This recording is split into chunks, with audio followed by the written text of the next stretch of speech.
the participants to this roundtable, as they're a close friend of mine, and I am sorry not to be physically there, as I would love to participate on the debate. The subject of the roundtable is going to be the cybersecurity and the Internet of Things and the 50 billion reasons to be concerned. So just to position the subject, my company, WISeKey, which I founded several years ago in Switzerland, it is a leader on cybersecurity. We have been working with governments, private sector, the World Economic Forums, and many other thought leaders around the world in trying to secure the internet for many years, with great results in areas like e-voting, financial transactions, securing banks, securing governments, securing national identity for citizens. But now the big opportunity is securing the industrial internet. The next edition of the World Economic Forum in Davos 2016 is going to focus on what they call the fourth industrial revolution, which means how this new internet and how the fact that something like 50 billion devices, but many other objects and robots and processes are going to be connected to the internet. What will be the shifts that this will have as a consequence on the global economy? Everything is going to change. Companies will become software companies. They will start to embed into their processes high-level technologies, such as identification of objects, possibility of connecting those objects to the internet through dual keys, dual-factor authentication, asymmetric keys, which are projects that WISeKey has already deployed with, for instance, Bulgari or Hublot or Dior or many other luxury companies, but also with wearable technologies in the United States like will.i.am, or partnership now with General Electric and many others. So the trend is that every single company will have to reinvent itself. If you are not becoming in 10 years a software company, you will probably not exist anymore. Companies have lost the relation with their products. Companies have lost relations with their customers, and now companies are rethinking themselves as becoming a platform. If you are not a platform, somebody else will be a platform for you. So the opportunity is massive. This industry is valued to $1.7 trillion industry. There's some startups that have emerged with IoT solutions. WISeKey is a leader on it, but this is a phenomenon which goes beyond what the expectations are in the market. So in terms of M&A, it's enormous amount of possibilities to consolidate the sector, to create major players on IoT.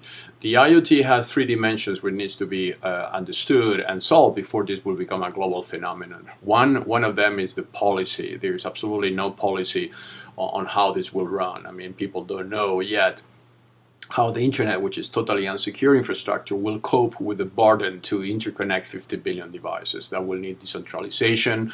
Clouds will need to be much more dynamic and decentralized. Identification will need to be mainstream, not only in objects but people. And the communications with the cloud will need to be simplified. And the cost of connecting those devices to the cloud and sending messages and real-time messages will need to be reduced. As well, the analytical aspect of analyzing the behavior of those devices will have to be improved. So policies then will help countries of the world to deploy their physical infrastructures are essential.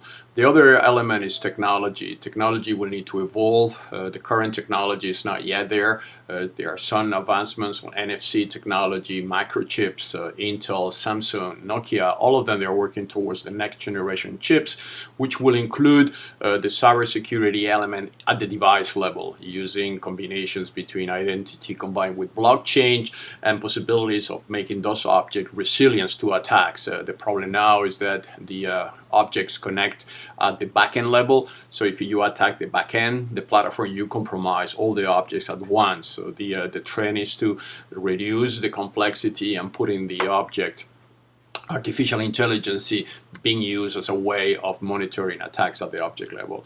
The third element is the business model. People don't know yet how to monetize this. I mean, are we charging a micro fee per every transaction generated by those objects? Are we just data mining the communication of those objects and making those objects sending a lot of intelligence and analyzing that data for commercial uses? What will be the privacy issues related to that? Are we just thinking in terms terms of, as we do in any manufacturing world, making the objects will be more secure, will be more expensive than the objects, and they will be less secure. But the consequences are enormous. I mean, imagine in 5 years' time, your house will be totally connected to the internet. Your car will be totally connected to the internet. The relations of objects will take decisions without the user to have any involvement in those decisions. The possibilities are endless, but the dangers are also endless. So cybersecurity for IoT will be a major growth and will be one of the growth of the future. So I will let now the panel to debate in those issues. I wish you all the best. It is always a pleasure for me to join the Merchant Acquisition Summit.